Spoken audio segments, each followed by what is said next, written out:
what do we have on deck? Lecture on adolescing specifically. We're going to go over Kohlberg's theory of moral development and Erickson's theory of moral development.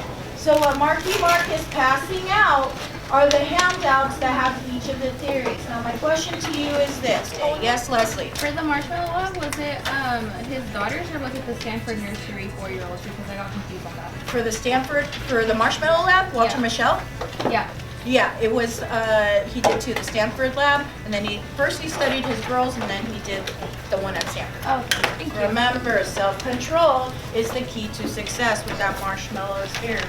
Okay, any other questions before we talk about adolescence? Okay, so according to Piaget, Kohlberg, and later researchers. Remember, Piaget had 4 stages of cognitive development. What are they? Stage 1? Sensory motor. Stage 2? Pre-operational. Stage 3? Concrete. Stage 4? Formal operation. Where are you at? Formal. Why? Why are you at formal operational, Jack Hay?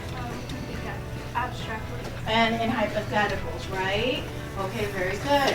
Now, your cognitive development means, according to Vygotsky, this is what you do on your own after having time with me in the zone of proximal development. Remember, education and cognitive development is a social enterprise, right? It's a social thing. Okay, so what is adolescence? How many of you guys are adolescents? All of you guys, right? Okay, just think. It's a transition period from childhood, okay, to adulthood, extending from puberty to independence. So essentially, you start at puberty all the way up until adulting time. Okay, your peer social approval is very important to you. Who do you see most according to the reading? Parents or peers at this time? Peers. Parents set your basic values and then your peers influence what you do. Let's, keep it real. And if you become. How does the brain change during puberty? How does the brain change during puberty, Charlie? Increase. And very good, those neural connections. And what happens when neural connections aren't used? They deteriorate and they start to prune themselves, right? Just like you prune a rose bush to get rid of the dead leaves, your brain does this with unused neural connections. And then the front of your brain, point to the front of your brain. What's this? What lobe? Frontal. What's behind? What's on top? And then between your ears, where's your language centers? Left. Temporal. Very good. So this part is super developing as adolescence. Whatever you don't use, you lose. And your brain is a work in progress. Process. What age do we stop developing our brain statistically, Yadira? 25, which is why I tell you to be very careful and nice to your bodies, right? So psychologist Lawrence Kohlberg studied moral reasoning.